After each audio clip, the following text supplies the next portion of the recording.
Hello everyone, সবাই কেমন আছেন? আশা করছি সবাই খুব ভালো আছেন। আমিও খুব ভালো আছি, ভীষণ ভালো আছি।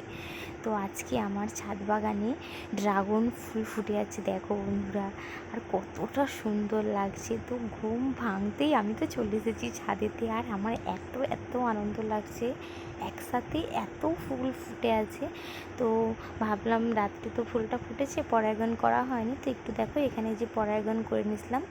তো কেমন ফুলগুলো লেগেছে অবশ্যই কিন্তু কমেন্ট করে জানিও। আমার তো খুব ভালো লাগছে। তো কতগুলো হবে ঠিক জানি না, তো তার মধ্যে আবার হনুমান এসে কতগুলো নষ্ট করে দিয়েছে, কতগুলো বড় কুঁড়ি নষ্ট হয়ে গেছে। তো তারপরেও যে এতগুলো হয়েছে, তো সেটা দেখে আমার মনটা খুব আনন্দে আর ভরে আছে। তো তোমাদের কেমন লেগেছে অবশ্যই কিন্তু কমেন্ট করে জানিও। আর হ্যাঁ, এই কাঁটা গাছের মধ্যেও একটু ফুলগুলোতে নজর রাখতে একটু অসুবিধা হয়, হাতে প্রচুর কাঁটাও ফুটে যায়। তো একটু যাই হোক, একটু হাতে করেই পরাগায়ন করে নিলাম। তো ফুলগুলো দেখেছো কত বড় হয়েছে। তো তোমাদের বাড়িতে কাদের ড্রাগন গাছ আছে অবশ্যই কিন্তু কমেন্ট করে জানিও। তো যাই হোক, তারপরে নিচে নেমে এলাম। নিচে নেমে এসে আমরা দুজনে মিলে ব্রাশ করে নিলাম। আমার মেয়ে দুজনে মিলে ব্রাশ করে নিয়েছি। করে নেওয়ার পর বিছানাটাকে একটু সুন্দর করে গুছিয়ে নিলাম।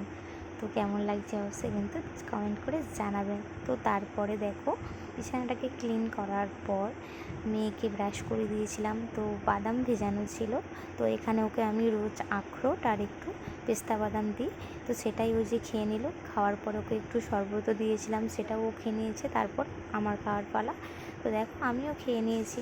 তো মেয়েকে পড়তে বসিয়ে দিয়ে তো ভাবলাম টিফিন বানাতে হবে। তো সেই জন্য এখানে একটু কাঁচা লঙ্কা দিয়ে, তো একটু জিরে কাঁচা লঙ্কা দিয়ে একটু আলুর তরকারি বানাচ্ছিলাম। তো সকালবেলায় তো রিচ খেতে ভালো লাগে না, একটু সেদ্ধ তরকারি মনে হয় ভালো লাগে। তো সেই জন্য মুড়ি খাবার বানিয়ে নিয়েছিলাম। আর এখানে দেখো সবজি, মুড়ি খাওয়ার পরে আবার খাওয়ার আর শেষ নেই। তো সেই জন্য যেহেতু দুপুরেও তো খেতে হবে, তাই এখানে রান্নাবান্না নিয়ে বসে পড়েছি। আজকে আমাদের মেনু ছিল এঁচোড়ের তরকারি, বড়া দিয়ে টক, আর ছিল কুঁদরি ভাজা। তো একটা কিন্তু একটু দই দিয়ে বানিয়েছিলাম, কেমন লাগলো জানিও।